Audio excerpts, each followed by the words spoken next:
Para que nós falamos sobre o Evangelho? O Evangelho é a notícia das boas novas. Nós falamos porque é através dele que as pessoas podem ouvir sobre o nosso Senhor e alcançar a salvação. O livro de 2 Timóteo, no capítulo 1, verso 8 e 9, traz algo interessante. Vamos junto lermos esses versículos e entendemos algumas coisinhas.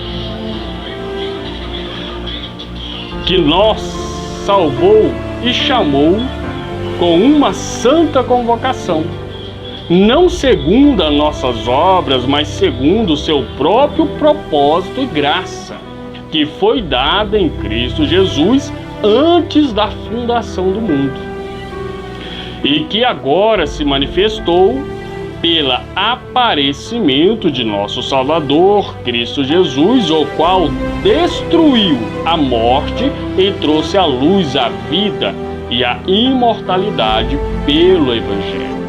A imortalidade é alcançada pelo Evangelho, pela pregação da graça do nosso Senhor Jesus Cristo. Mas por que e como que o Senhor venceu a morte?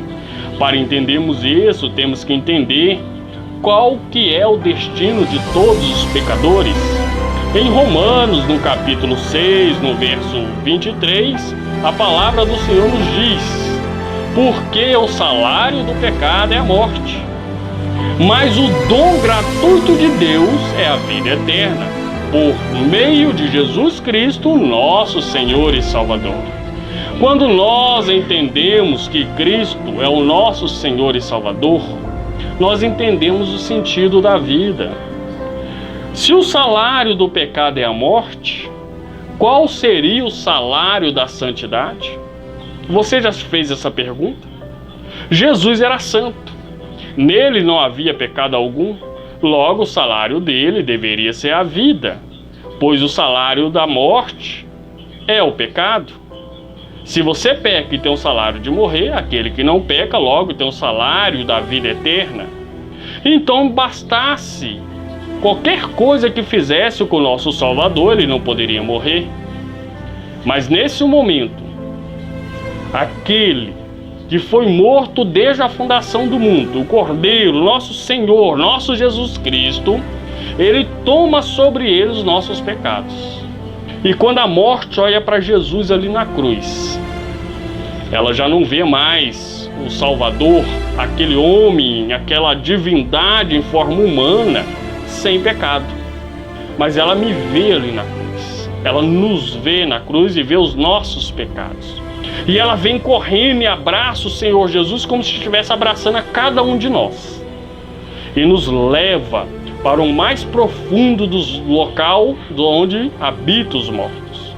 Mas quando chega lá, ela vê que tinha levado o nosso Senhor Jesus Cristo.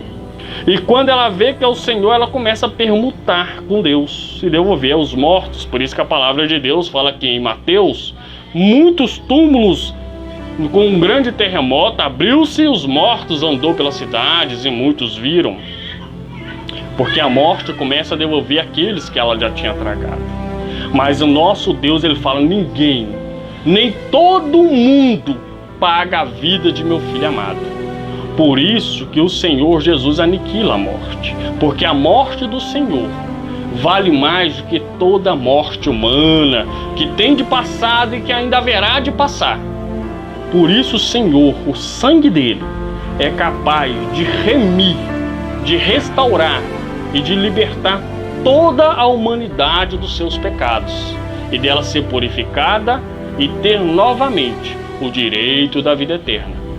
Venha para a graça do Senhor, receba esse sangue que limpa e que lava e seja renovado pelo poder da graça, pelo poder do Espírito Santo e pelo poder salvador do nosso Senhor Jesus, que aniquilou a morte e todos os principados, a saber, os demônios, na sua morte na cruz.